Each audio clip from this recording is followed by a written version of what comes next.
내일 비상계엄 1년을 앞두고 이재명 대통령은 내란의 어둠을 온전히 밝혀내야 한다면서 나치 전범처럼 처벌해야 한다는 취지의 언급을 했습니다. 또 우려가 커지고 있는 쿠팡 개인정보 유출 사태에 대해 엄중한 책임을 강조했습니다. 취재기자 연결합니다. 정인용 기자, 이 대통령 비상계엄 관련 발언부터 전해주시죠. 네, 우선 이 대통령은 국무회의에서 지난해 12월 3일 국민 집단지성이 빚어낸 피치혁명이 내란의 밤 어둠을 몰아냈다고 말했습니다. 이를 거쳐 탄생한 국민주권정부는 지난 6개월간 국민 삶 회복과 국가 정상화에 전력 투구해왔다고 평가했습니다.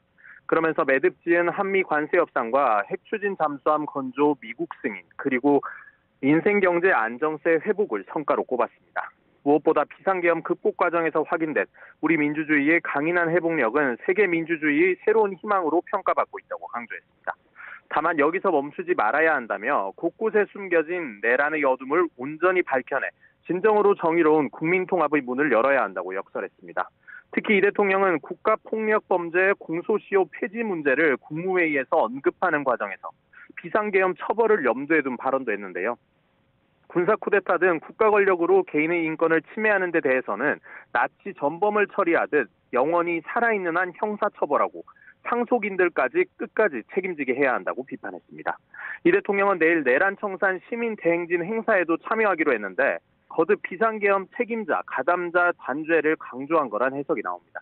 이 대통령은 또 비상계엄 저지와 헌정질서 수호에 함께한 국민에게 표창 등 의미 있는 증서를 수여하고 국민 주권 정신을 대대로 기억하기 위한 방안을 마련해 나가겠다고 덧붙였습니다. 네, 이 대통령 쿠팡 사태와 관련해서는 어떤 말을 했습니까? 네, 이 대통령은 국무회의에서 국내 최대 전자상거래 업체인 쿠팡에서 개인정보 유출 사고가 발생해 국민 걱정이 많다고 말했습니다. 피해 규모가 약 3,400만 건으로 방대한데 사건 발생 5개월 동안 회사가 유출을 파악하지 못했다는 게 참으로 놀랍다고 지적했습니다.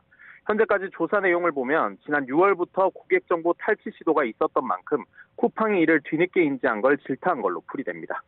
이 대통령은 이어 사고 원인을 조속하게 규명하고 엄중하게 책임을 물어야 한다며 유출 정보를 악용한 2차 피해를 막는 데에도 가용수단을 총동원해달라고 지시했습니다.